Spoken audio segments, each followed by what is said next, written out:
My definition of hope, or what hope means to me, might be different than most people. Most people understand hope as wishful thinking of some sorts, as in I hope something will happen, or I hope I can do this, or something along those lines. That's not exactly the way I look at hope. I'm David Hancock, and I share hope. Welcome to I Share Hope, the podcast where world leaders share their real stories of hope and how you can use actionable hope to start changing your life today. And now, here's your host, Chris Williams.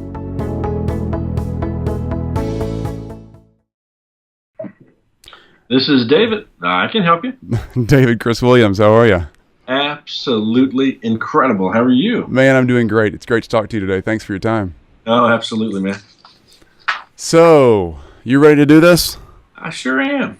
Man, this is fantastic. So, a little background here. Did you help publish the book that Goldstein and Polgart, the chess champion? Yes, sir. Is that the connection? That's great. Is that the first book you've done for them? It is, yeah. Man, that's fantastic. I know, right? I've looked through the books that you've published, and there's some really great stuff in there.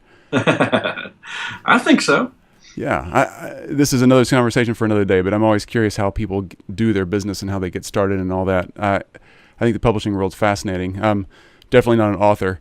I have trouble spelling and reading as it is, but but I'm always intrigued with the authors and the publishers and the publicist and all the pieces they have to go through. It just seems like a really complicated zigzag maze, and sounds like you've made it a little bit easier for the writer.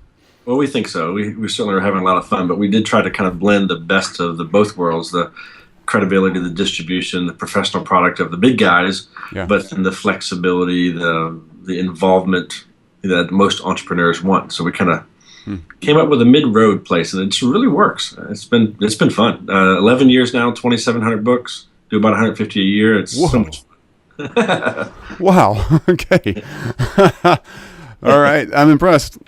Well, let me give you a bit of an intro, and if I need to clean this intro up later, I sure will. But I want to give it a round here, and then you can tell us more about you, and then we'll jump into the questions. Does that work okay? Sounds perfect. Hey, I didn't hit the videos. I think I just hit audio. Does it matter? Yeah, well, if I can get video, then I can. It's easier to do an interview, and I can see you face to face. I get a little more out of it. Can we do that? Yeah. All right, I think, you got it on there. My desk is not the neatest, but let me see if I can hide it. Just get a little closer to the camera and nobody can see anything. That's right. Do it. There you are. And there's all the books behind you that you published in the past year, right? That's right.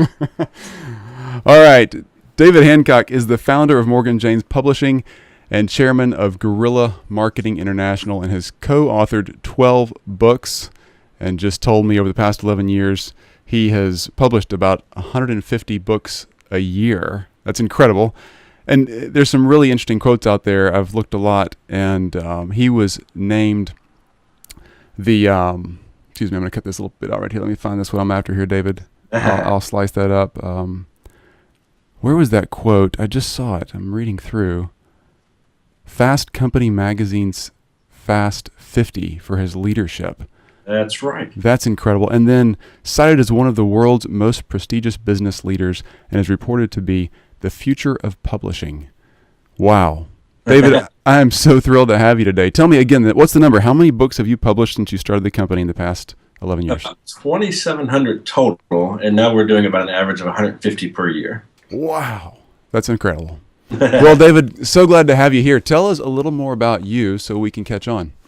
Oh, well, I appreciate that. It's great to be here with you. I'm pretty simple. I'm an entrepreneur at heart, but I have a passion for helping others achieve their goals, because I strangely get fulfillment by that. But I'm a family man. I enjoy time with family, and I love to travel, love to speak.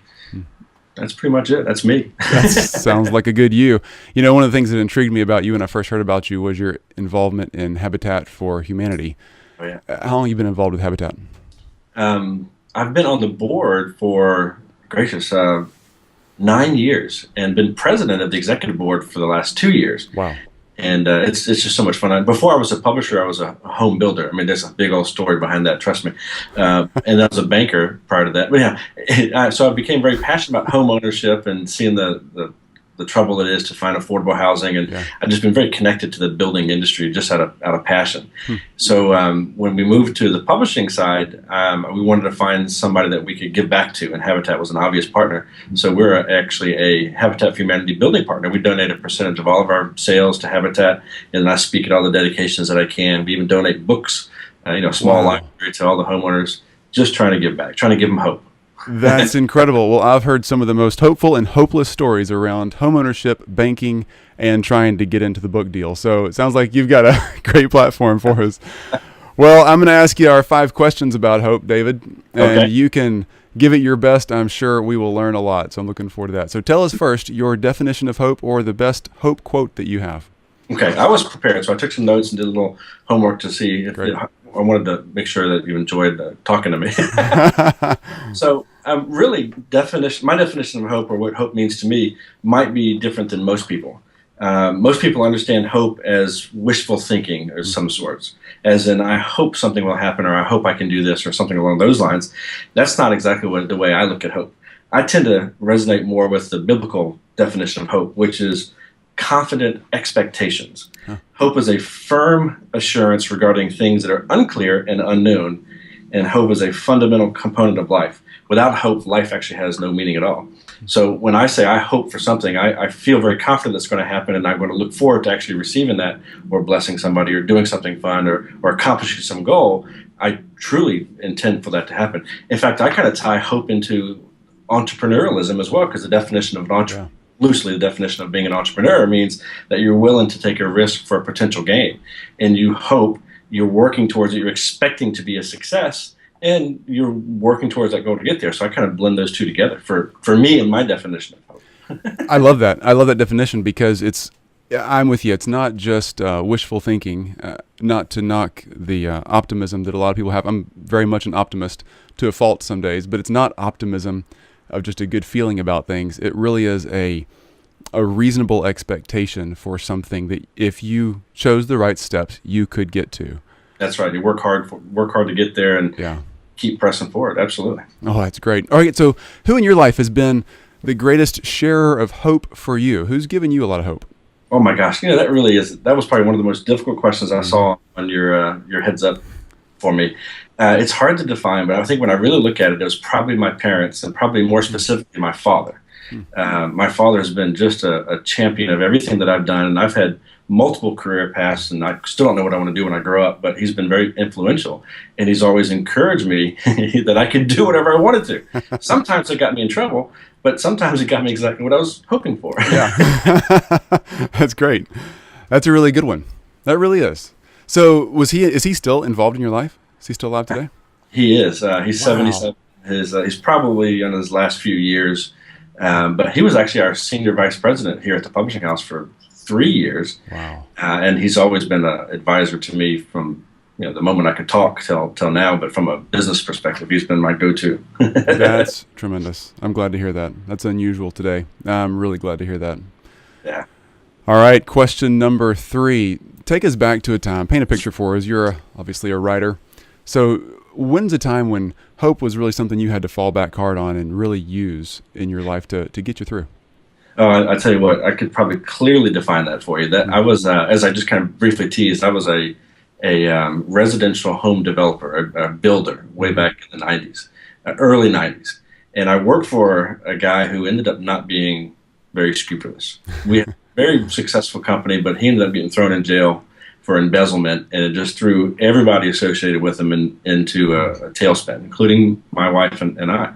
And it was a mess. I was hopeless for a while.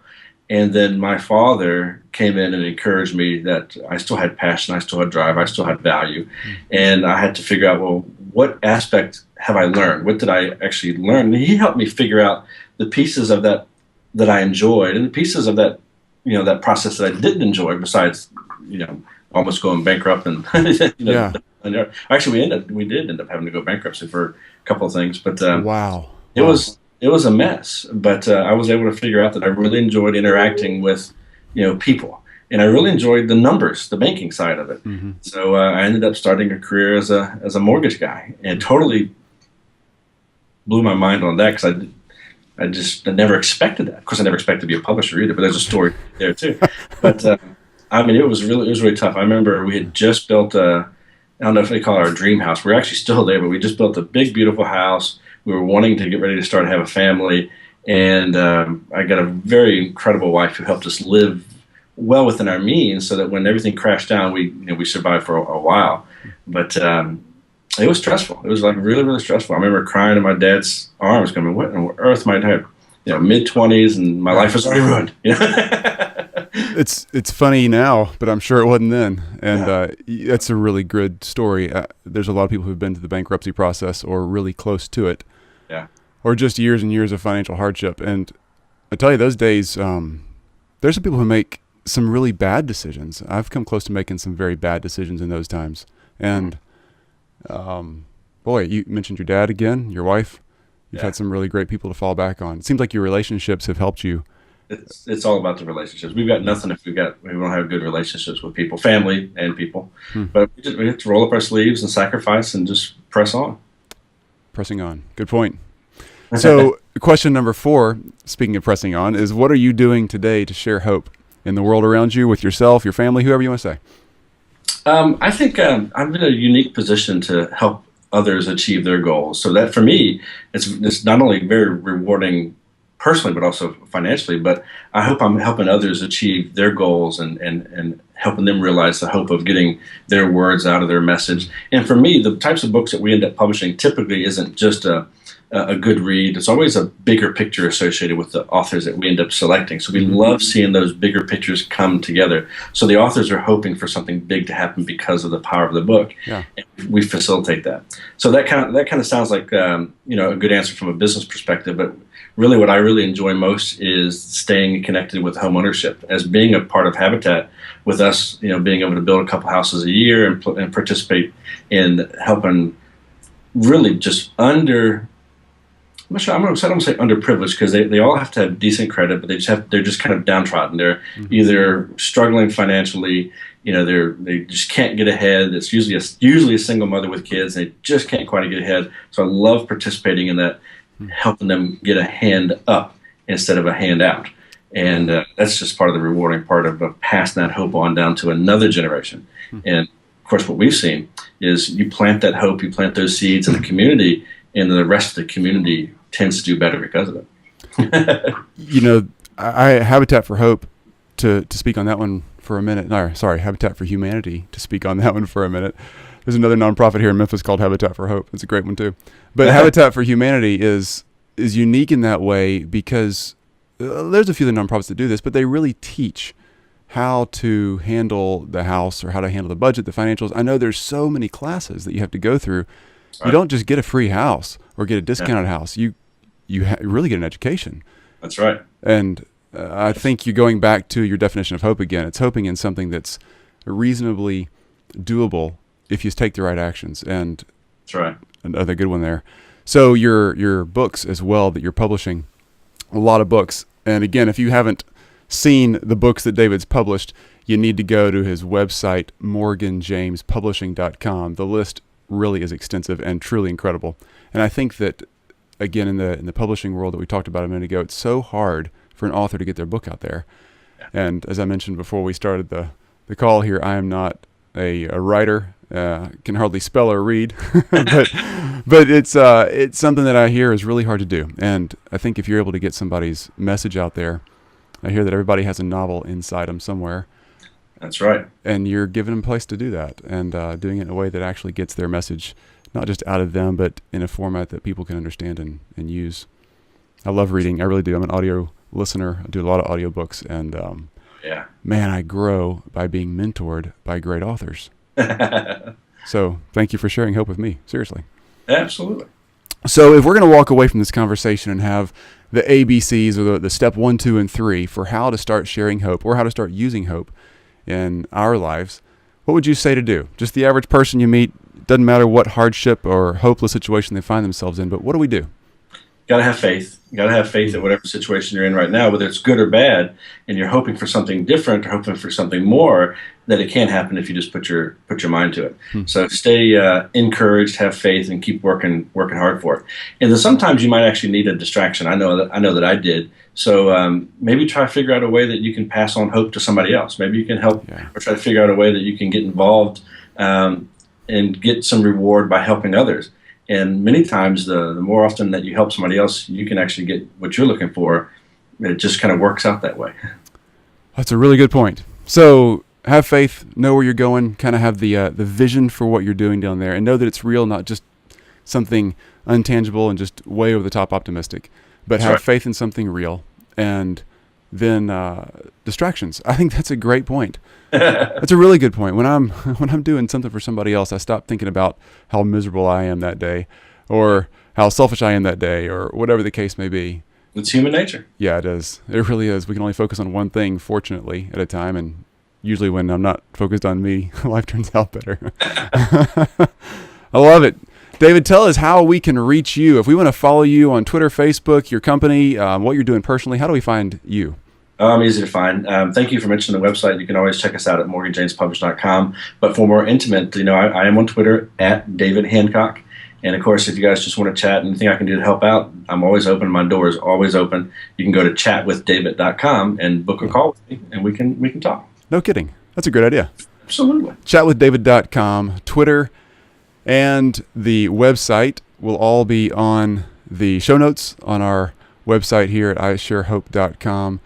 David, thanks so much for sharing that. And on our way out, we always ask, what do you like to listen to? If you've got kind of the clouds in your head and you need to air it out and get your energy back, what kind of music you popping in?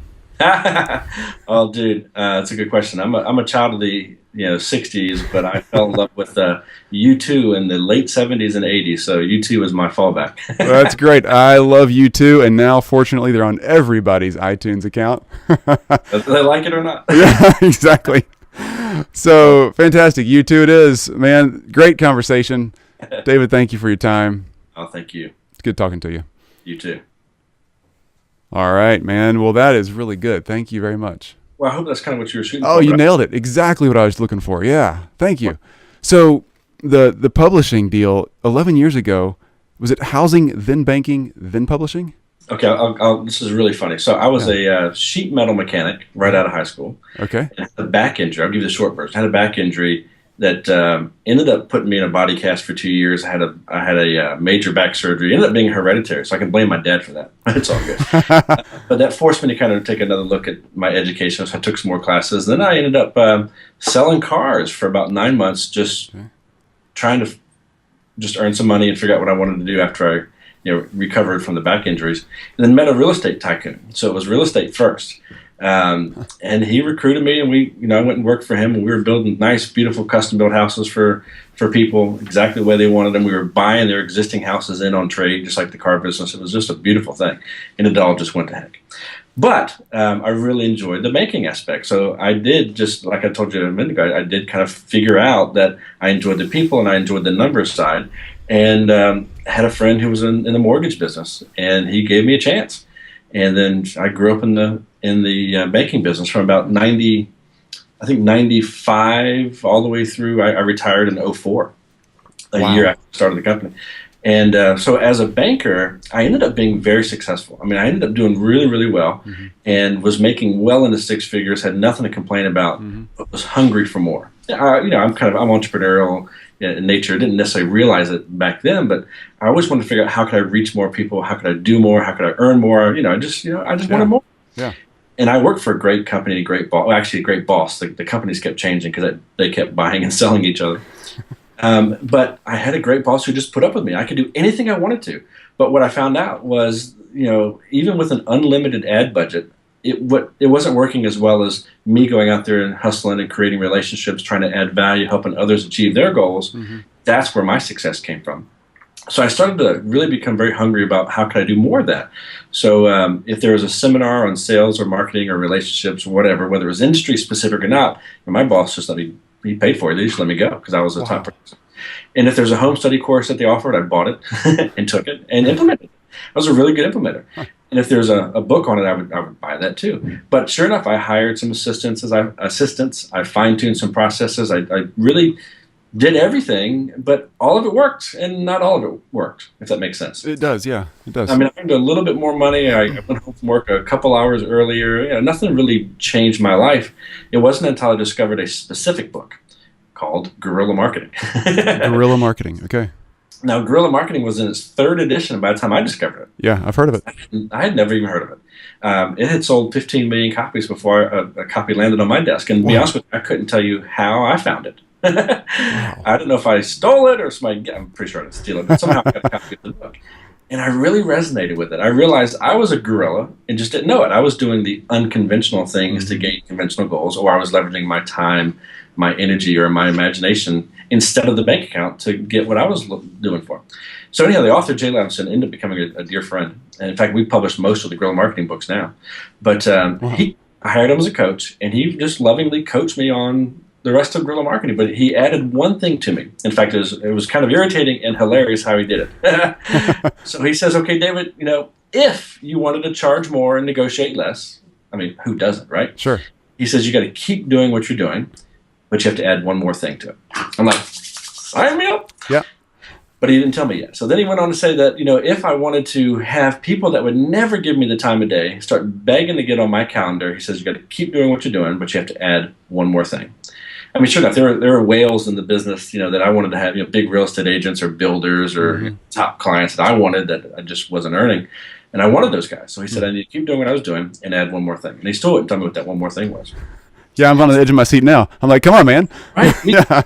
So then finally, the last thing he said to me, he said, David, if you wanted to have the media call you when something happened in your space, you've got to keep doing what you're doing, but you have to add one more thing. And I'm like, dude, come on. So he said that I needed to write a book.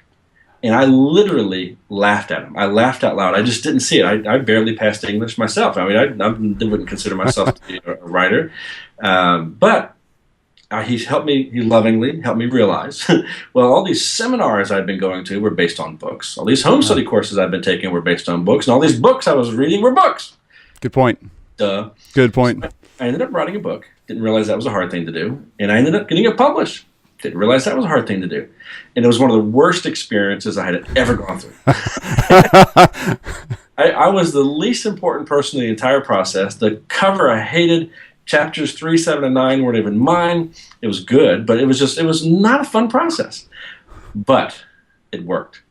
All those things Jay said that would happen, happened. I literally doubled my income. Really? I was already making well in the six figures. I literally stopped negotiating my fees and raised all my fees. I mean, just exactly like he said I should. Honestly, just because you changed that one thing, you wrote a book. Just because I was now a recognized authority in my space.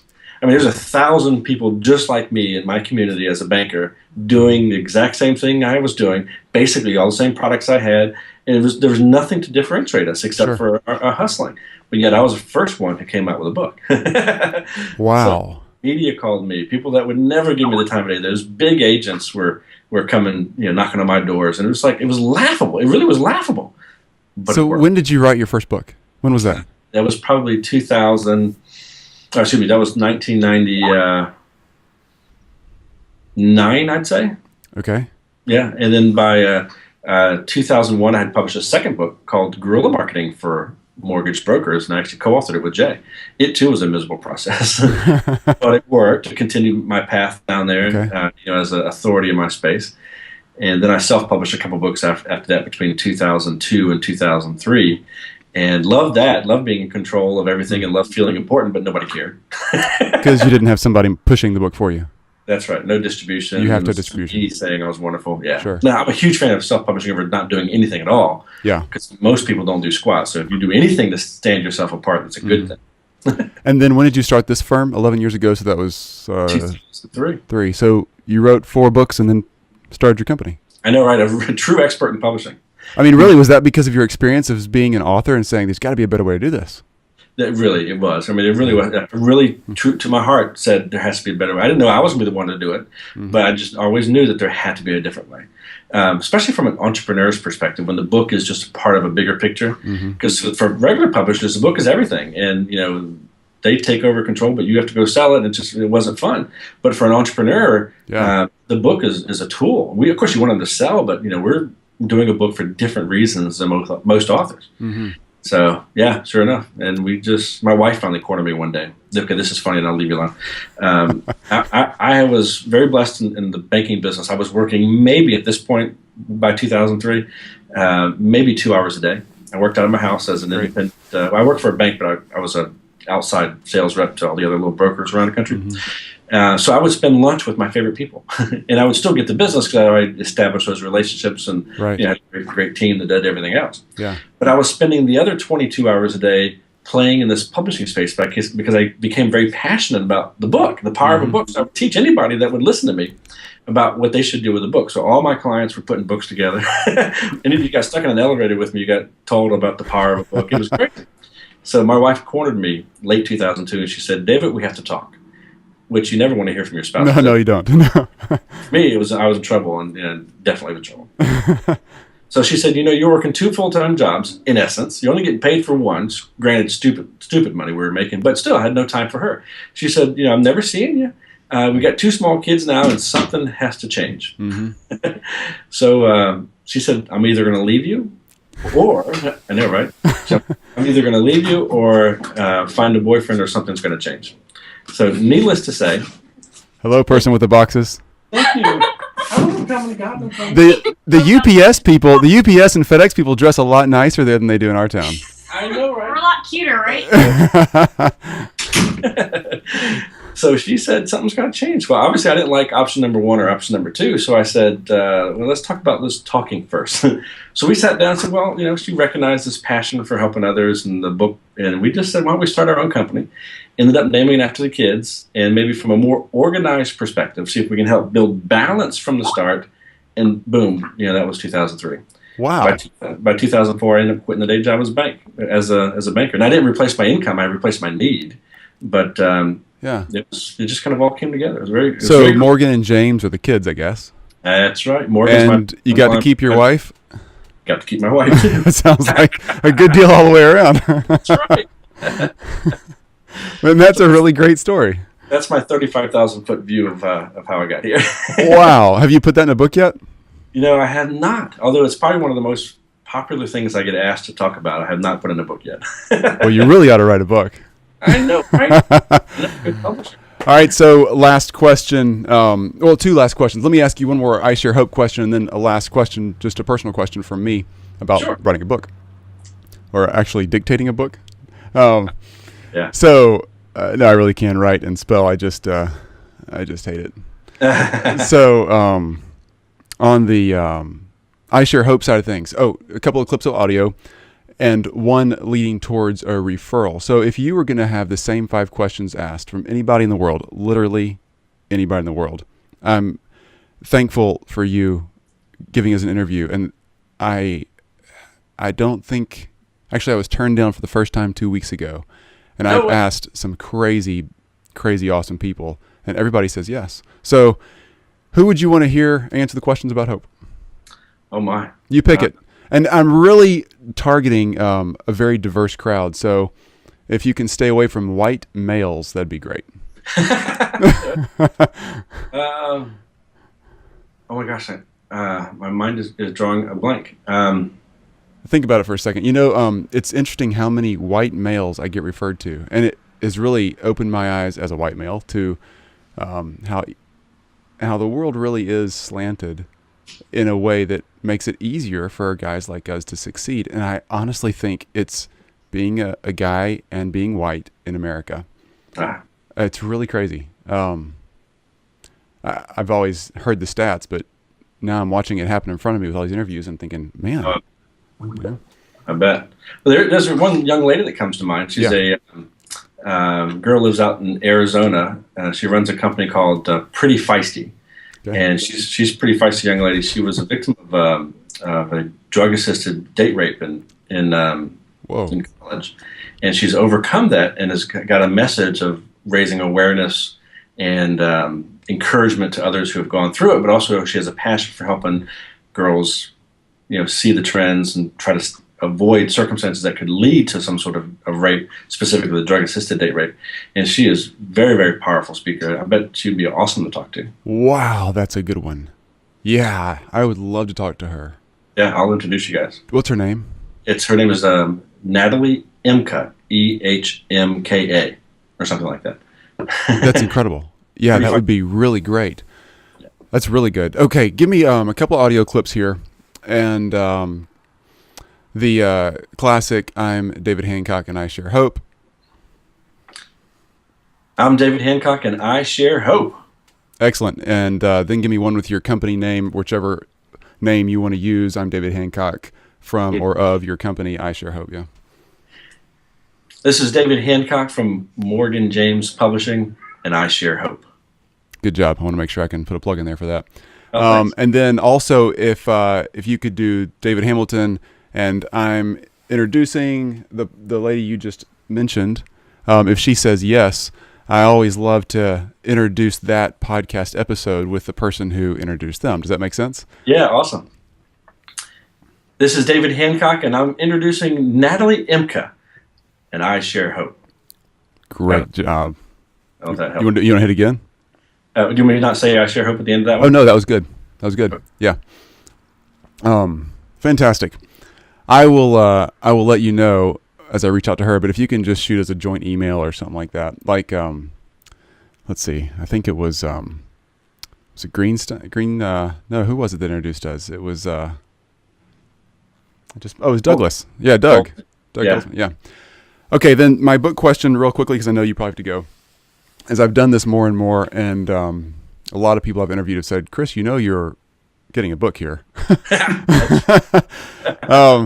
So my original intent with this project was actually what you mentioned on your interview. It was getting my focus off of me. I've been very blessed, and from a Christian biblical viewpoint, I've been very blessed. I know God is the one who's done this, and we've had some very successful businesses, and it's given me a lot of free time and space to do this, but I struggled a lot with depression, suicide, and some addictive type behaviors. Grew up with a very abusive, sexually abusive childhood. So, so sorry.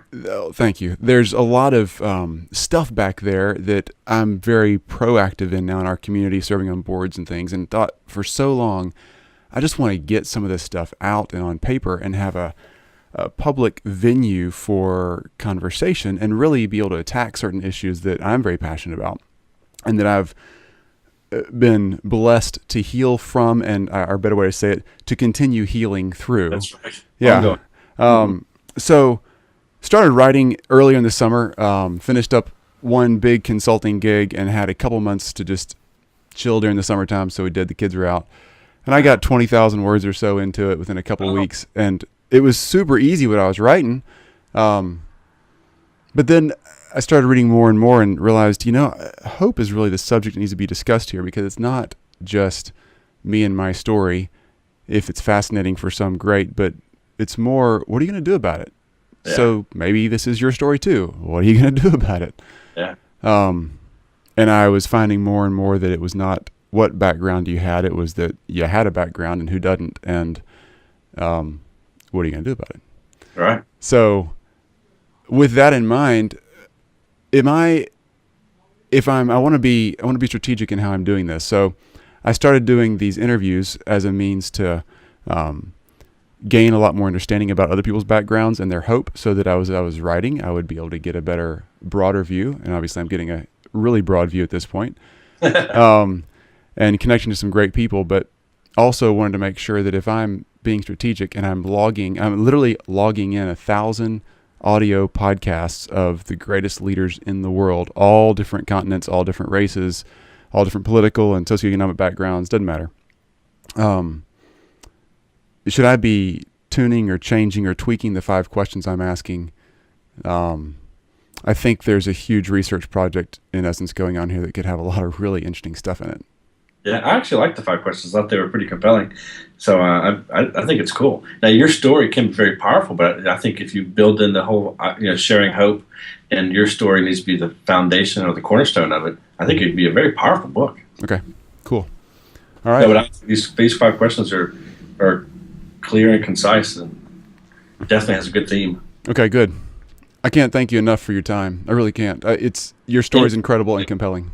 Anything I can do to help you out, just let me know. Okay. I would say if you haven't already done so, just flesh out an outline before you get too distracted. Think about like this, and I'm not necessarily a writer, but this is how I wrote all my books.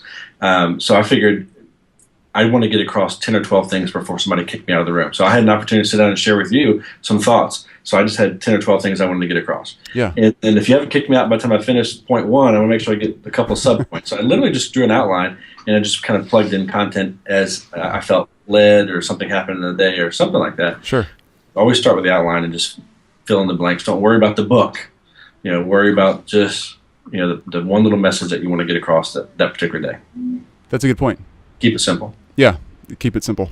Stupid. I'd be happy to look at it, encourage you, introduce you to anybody, or whatever I can do to help out. I'd be glad to. I would appreciate that, and maybe again, I'm a long way away from that. I don't know how many words it's supposed to be, and all that stuff. Obviously, there's lots of questions that everybody has for you. I'm sure it's the same 10 questions everybody has, probably. 40 to 60,000 words is perfect. Okay. From an entrepreneur's perspective, you definitely want to write in the what's next for them. Okay. And then also from you, don't be afraid to give it all away in a book, and then definitely develop some some talking points beyond that, because you'll end up being a very powerful speaker because the content just lends itself to doing so. Because of the life story content, or because of the interviews content? Okay. Both. Yeah. Absolutely. Okay. Man, that's really cool. Thank you for your help. Absolutely. I'm sure we'll probably end up circling back and asking more questions. Anytime. All right. Just go to chat@david.com or email me. I will. Yeah. This chat@david.com. That's a really good idea. Do people just pop up? It pops up on your screen like a chat conversation, or is it just a way to schedule a block of time? Just schedule a block of time. That's great. So cool. You think it's a little unruly, but it works out pretty well. And publishing is such a mysterious business. Yeah. It's all clouded in mystery and intrigue, and they hide from people. Sure. But I set out to change that. One more question. A fellow of mine, he's got cerebral palsy. He writes books. He can speak. He's extremely intelligent and walks barely. His speaking is very slurred. He's written a couple of children's books about disabilities. Oh, yeah. He asked me recently, where do I go with that? Where does he go with that? Do I point him to a web resource, or the chat@david.com? Yeah, probably if you just want to, if he writes better than he speaks, we could just do a couple emails back and forth first. Okay. We've got a thriving kids line that we do. In fact, I started the whole kids division just so we could give away kids books to the Habitat guys. But yeah, I've got a phenomenal Christian children's acquisitions editor. I would probably connect them to. Okay. But I would love to see books like that. I really would. I'll connect you and him via email or the chat version. Which is better for you? Whatever's better for him. Either one. If he wants probably to talk. Emailing is better. I think you would understand him more if he was emailing. He's a slow emailer, but you need to see his mouth to be able to hear him really and understand his words. Okay. Yeah. Sounds good. And I'll look for an email from you. How about I send me an email with me and the young lady on there, and I'll respond back to that and keep you in the loop. Sounds perfect. David, thanks for your time. Oh, thank you. Good meeting you. Have a great day. All right. Talk to you soon. Bye-bye. You've just listened to I Share Hope. If you're ready to make a change, head to our website at isharehope.com and claim your free copy of the Top 10 Actions of Hope from World Leaders to use hope in your own life. Thanks for listening, and we'll talk to you next time.